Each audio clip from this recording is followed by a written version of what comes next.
we've been hearing about this, but I want to expand it more to understand deeply who God is, why God is kanang saying those things, ganun na siya nga nga commandments, ganun na siya nga nga pahimangno.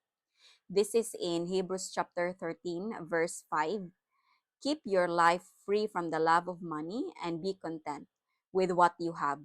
For he has said, I will never leave you nor forsake you.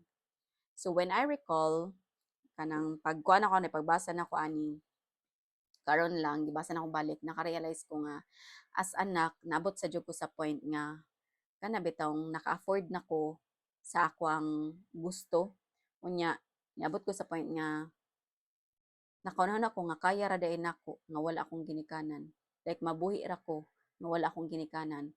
Pero sa panahon nga nawagtangan akong trabaho, nakarealize kong balik ra gyud ay gyapon ko sa akong ginikanan.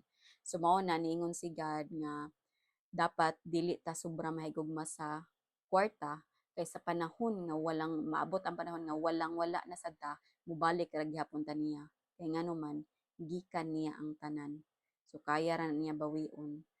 And He can just provide. We'll just have to be contented. No, importante kayo nga dili ta mag-reliance sa atong kaugalingon.